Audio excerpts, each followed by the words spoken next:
धन्यवाद संजय जी। दिव्य प्रेम सेवा मिशन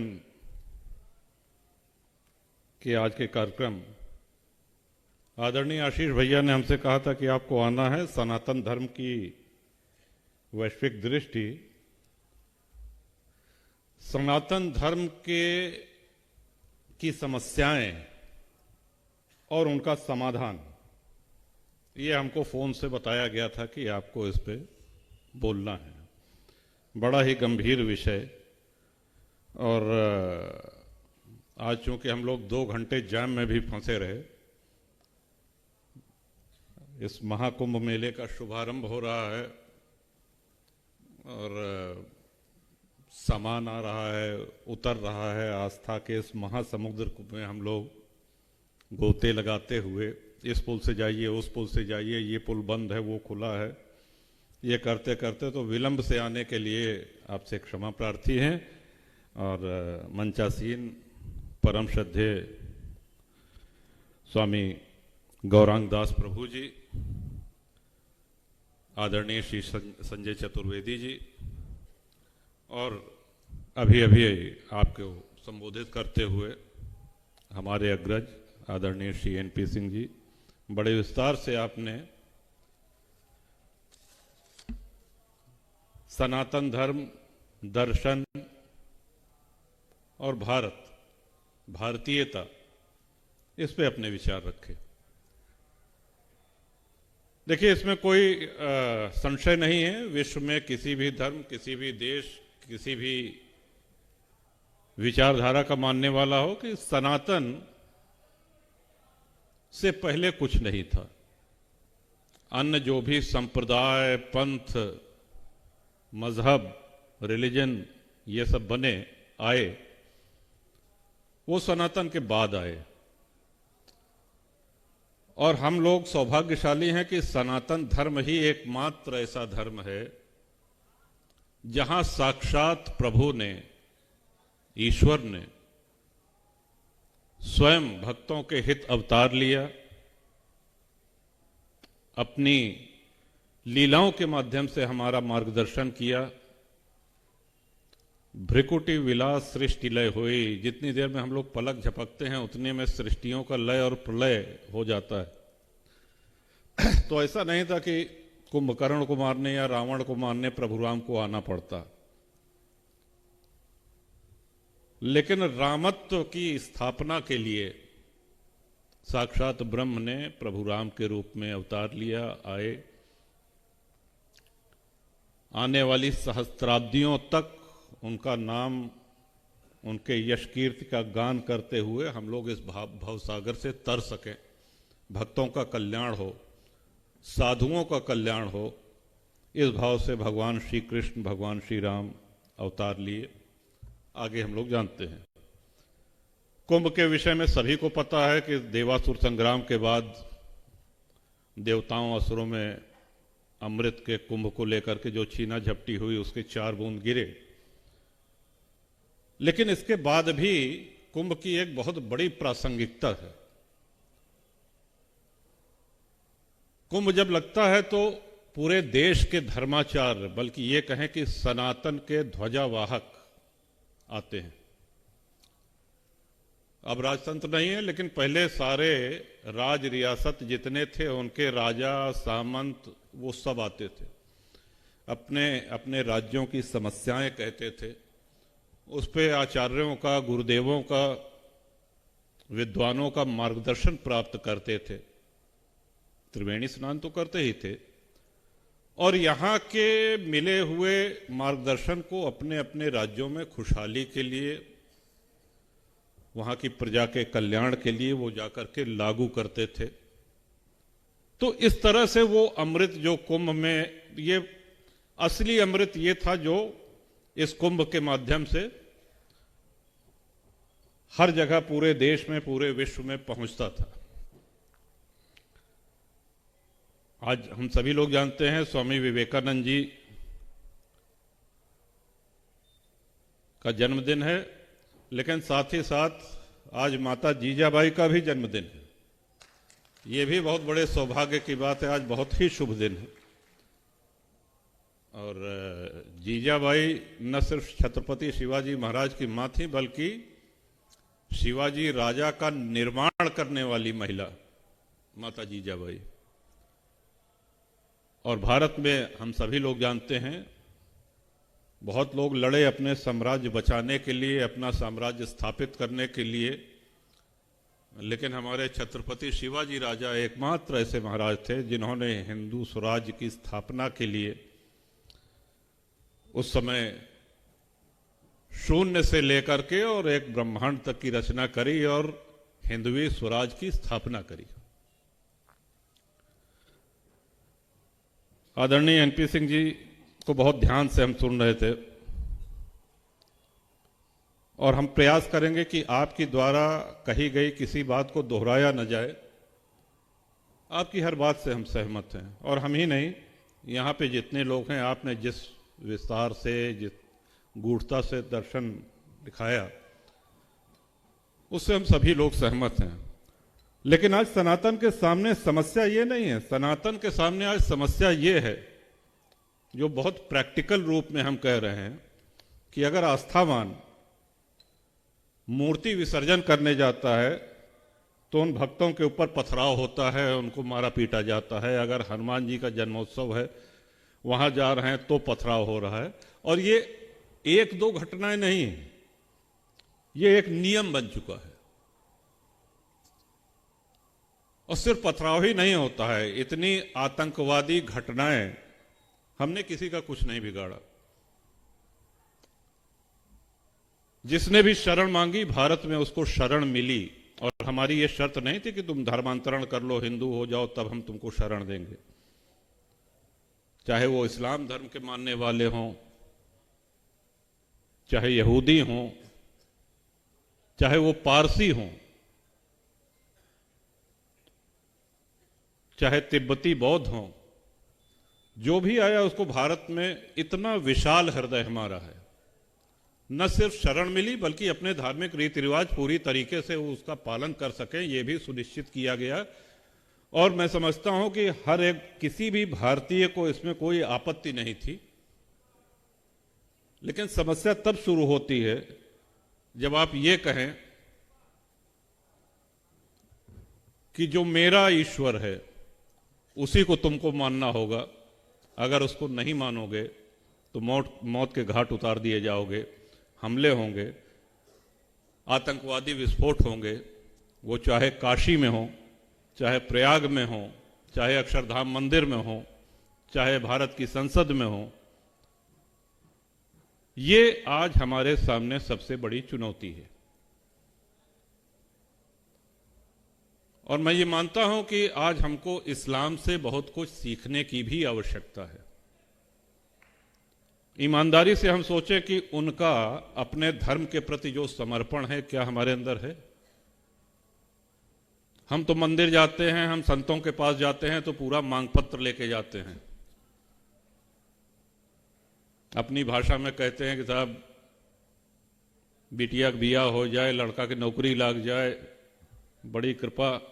तो हम अपना एक बड़ा लंबा चौड़ा मांग पत्र लेकर के जाते हैं। वो जाते हैं तो उनकी इबादत में एक चीज रहती है कि इस्लाम कैसे बढ़े, वो उनका, उनके धर्म के प्रति समर्पण है। उधर हमारी कोई सोच ही नहीं है। और संस्कृतियों की रक्षा सदैव शस्त्र से होती है।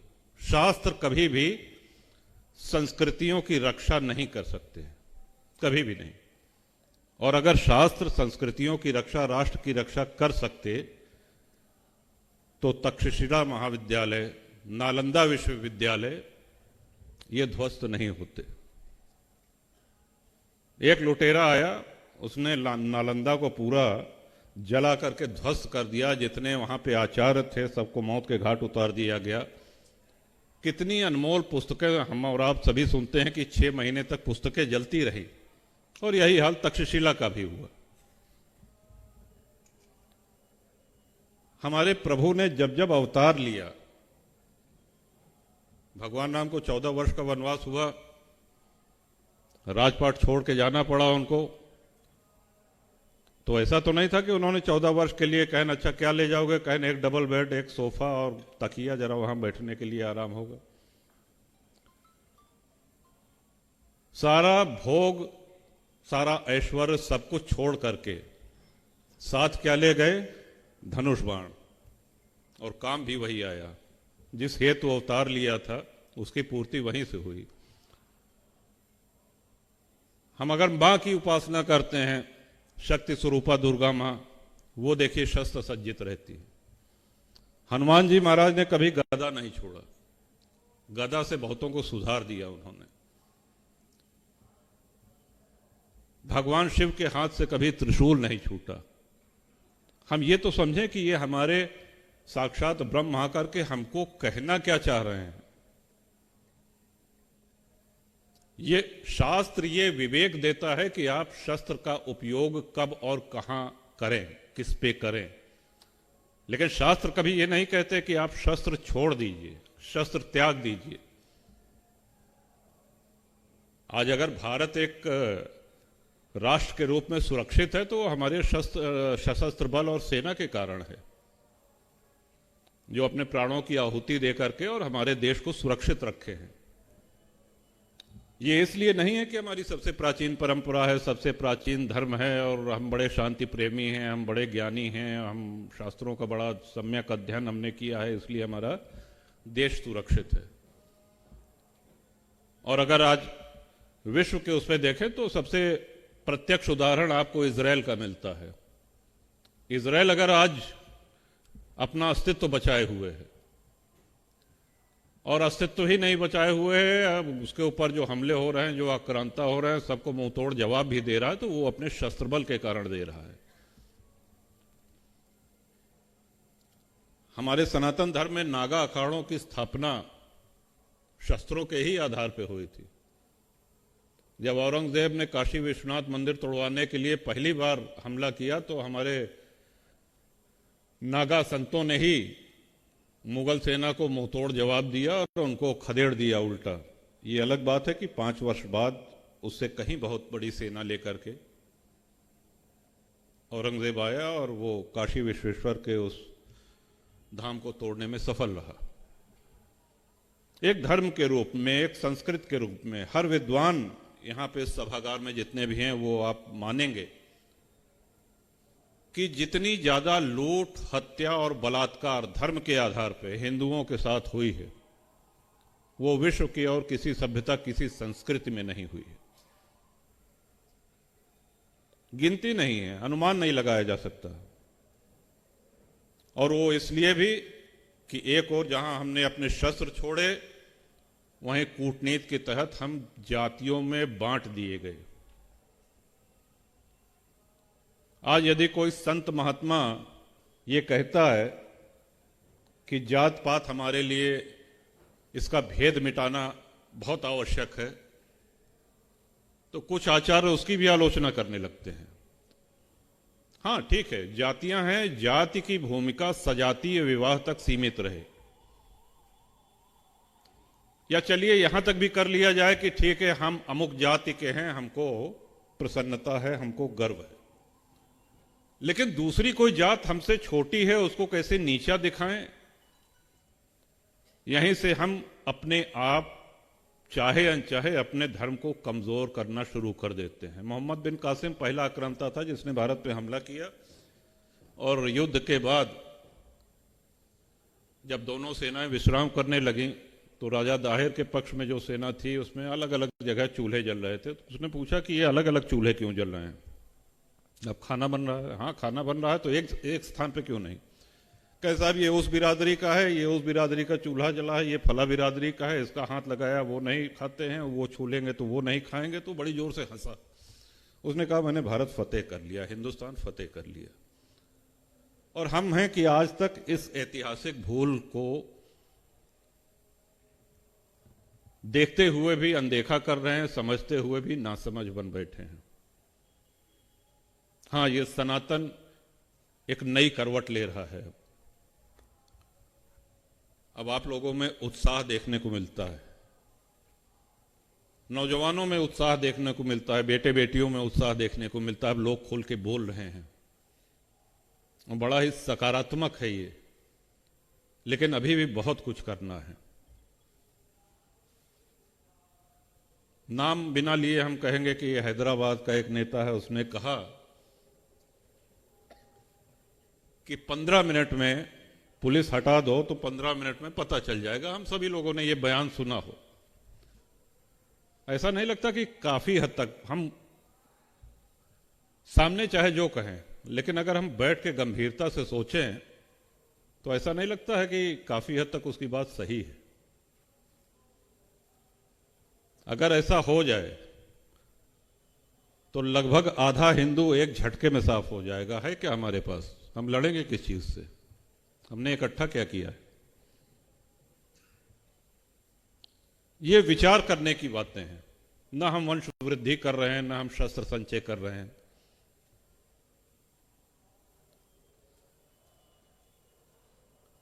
इन समस्याओं पे हमको, आपको, सबको इस कुंभ में सम्यक चिंतन करना है और यहां से हम अमृत की बूंदें ले जाकर के अपने समाज को दे सकें, उसे आगे बढ़ा सकें, तब तो हमारी और आपकी ये कुंभ यात्रा सफल मानी जाएगी। नहीं तो बहुत से लोग हैं, आते हैं, स्नान करते हैं पतित पावनी गंगा माई में, संगम त्रिवेणी में। आस्था है, और आस्था ऐसी कि विश्व का सबसे बड़ा ये महापर्व है। आप देखिए कि कहां कहां से चले आ रहे हैं। अभी हम लोग आ रहे थे 20 किलोमीटर दूर से, माताएं सिर पे बोरी रख के, गठरी रख के, कहां जाना है, कहां सोने को मिलेगा, कहां भोजन मिलेगा, कोई ठिकाना नहीं है। लेकिन आस्था ऐसी चीज है कि खींची चली आ रही हैं। वृद्ध हैं, बालक हैं, सब लोग। हमारे हिंदू धर्म में आस्था की कमी, महाकुंभ मेला में आपका स्वागत। इस हिंदू धर्म में, हमारे सनातन धर्म में आस्थावानों की भी कमी नहीं है। बस उस आस्था को एक दिशा देनी है। हम मंदिर जाएं, हम संतों के दर्शन करें, हम बोलें, तो एक ये विचार अवश्य रहे कि इससे हमारे धर्म का क्या भला होगा, क्या हमारा सनातन इससे मजबूत हो रहा है या नहीं, या हम उसमें कुछ योगदान अपना दे पा रहे हैं या नहीं। निजी पुण्यार्जन करना ठीक है, बहुत अच्छी बात है, सात्विकता बहुत अच्छी बात है, लेकिन ऐसा नहीं कि वो कहे साहब वो 12 ज्योतिर्लिंग के दर्शन कर लेहन, कहन अब चारों धाम कर लेहन, कहें साहब अब लहसुन प्याज छोड़ दे हैं, बड़ी अच्छी बात है। कहन अब क्या करता है, कहन अब दिन में साहब एक बार भोजन करे थे, अच्छी बात है, लेकिन ये आपका निजी कर्मकांड हुआ, इससे धर्म का क्या भला हो रहा है? आज बहुत बड़ी चुनौतियों के सामने हमारी ये सबसे पुरानी सभ्यता, सबसे पुरानी संस्कृति, सबसे पुराना धर्म आज खड़ा हुआ है। भारत के अलावा और हमको कहीं कोई आश्रय देने वाला नहीं है पूरी दुनिया में। जिन लोगों ने भारत में शरण ली, हम कहते हैं, एक बार फिर अपनी वही बात दोहरा रहे हैं कि बिना पाकिस्तान, अफगानिस्तान के इस्लाम की कल्पना की जा सकती है। अमेरिका, फ्रांस और इंग्लैंड के बिना ईसाइयत की भी कल्पना की जा सकती है, लेकिन बिना भारत के हिंदुत्व की कल्पना ही नहीं हो सकती। ये दोनों एक दूसरे का पर्याय है। और हमारे आपके पास अब दूसरा कोई स्थान, दूसरा कोई जगह, दूसरी कोई शरण ये नहीं है। और ये भी याद रखिए कि जितने लोग धर्म परिवर्तन किए हैं, जो आस्थाहीन थे, जो लोभी थे, जो कायर थे, उन्होंने सनातन को छोड़ करके धर्मांतरण कर लिया। जो त्यागी थे, बलिदानी थे, आस्थावान थे, वीर थे, हम सब लोग उनकी संतानें हैं। तो हमारे खून में तो तेजी है ही है उनसे अधिक। पाकिस्तान के हिंदू भाई बहुत से ऐसे हैं, आना चाह रहे हैं। एक अनवरत 22 वर्ष से उस कार्यक्रम में हम लोग लगे हैं, कितनों को ले आ पाए हैं ये एक अलग विषय है। जिस नारकीय यातना की वो चर्चा करते हैं कि किस हाल में हम लोग, कि हमारे माता पिता के सामने बच्चियों का बलात्कार होता है और उनसे कहा जाता है कि देखो, आप कल्पना नहीं कर सकते कि किस स्थिति में वहां पे। और जब वो लोग आते हैं तो कहे साहब आस्था हमारी इतनी प्रबल थी, इलाज तो बहुत सरल था। हमने पूछा क्या इलाज करें साहब, कलमा पढ़ लेते सारी समस्या खत्म हो जाती। लेकिन हमारी ईश्वर में, हमारी सनातन में जो आस्था है, उसके कारण हम पीढ़ियों से झेल रहे हैं, भोग रहे हैं। बहुत ही नारकीय स्थिति है अभी बांग्लादेश में हम सब लोगों ने। तो हमको, हमारा सुझाव आपको ये है कि शास्त्रों का, वेदों का, उपनिषद का अध्ययन बिल्कुल आवश्यक है, होना चाहिए। लेकिन हम धर्म हित में मुखर होकर के बोलना शुरू करें। आज बहुत से ऐसे साधन हैं, इलेक्ट्रॉनिक मीडिया है, ये ट्विटर, एक्स, कई सोशल मीडिया के प्लेटफॉर्म हैं जहां हम अपनी बात खुल के कह सकते हैं, मुखर तरीके से रख सकते हैं। हम चार लोगों के बीच में बैठे तो तार्किक ढंग से अपनी बात रख सकते हैं। और दूसरा, यदि कोई सनातनी धर्म की बात कर रहा है, समाज की बात कर रहा है, तो उसका मनोबल न तोड़ें।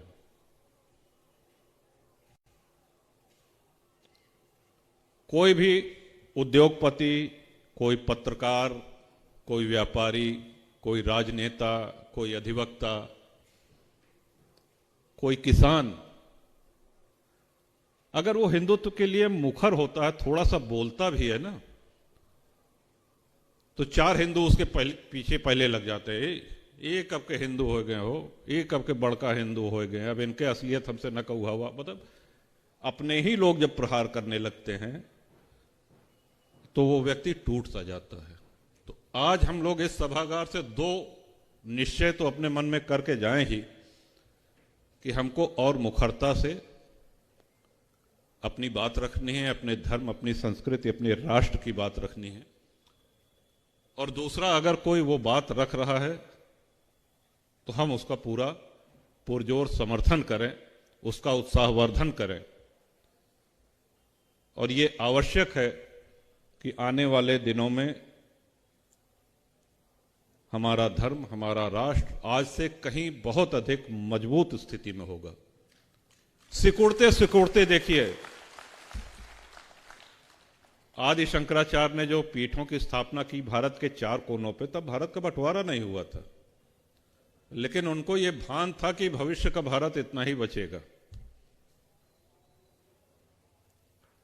हम और आप जन्म लेते हैं तो पूर्व जन्म के अपने अच्छे कर्म हैं कि अच्छे कुल परिवार में हम लोगों ने जन्म लिया, सनातन धर्म में जन्म लिया, भारत में जन्म मिला। ये हमारे आपके अच्छे कर्म, पुण्य कर्म हैं। लेकिन कुछ विशेष उद्देश्यों की पूर्ति के लिए प्रभु या ईश्वर वो श्रीमान पुरुषों को, महानुभावों को भेजते हैं धरती पर। स्वामी विवेकानंद जी, छत्रपति शिवाजी महाराज, स्वामी दयानंद सरस्वती, स्वामी रामकृष्ण देव परमहंस, एक बहुत लंबी सूची है ऐसे महानुभाव पुरुषों की। वो आए और निस्वार्थ भाव से उन्होंने धर्म के लिए, राष्ट्र के लिए काम किया। अपने सुख सुविधा को तिलांजलि देकर के उन्होंने सनातन को और मजबूती देकर के वो यहाँ से अपनी जीवन यात्रा पूरी करके चले गए। हम और आप सामान्य पुरुष हैं। हमको और आपको उनके बताए हुए, उनकी बताई हुई बातों को, और भगवान श्री राम और भगवान श्री कृष्ण ने जब लीला करी यहाँ पे, तो उन्होंने क्या क्या उपदेश दिए, क्या चाहते थे, उसके हिसाब से आचरण करके ही अपने देश को, अपनी राष्ट्र, अपने संस्कृति को, अपनी सभ्यता को, और यहाँ तक कि अपने परिवार को सुरक्षित किया जा सकता है। मैंने बहुत अधिक समय ले लिया, लगता है कि अब समाप्त करना चाहिए। इस सभागार में उपस्थित सभी हमारे श्रद्धेय वरिष्ठ जन, आप सभी को हमारे सादर प्रणाम। अपनी माताओं को, बहनों को भी हमारे सादर प्रणाम, और छोटे भाई बहन जितने हैं उनको ढेर सारी शुभकामना। और हमारे इस वक्तव्य में जो आपको काम का लगा हो उसको आप ग्रहण करें, और बाकी थोथा समझ के उड़ा दीजिए, लेकिन सार का ग्रहण अवश्य करिए। हम लोगों को एक नए भारत, एक बहुत सुदृढ़ सनातन का निर्माण करना है। और चलते चलते एक बात और, पश्चिमी संस्कृति कहीं ना कहीं हमारे दिल दिमाग पे छाई हुई है।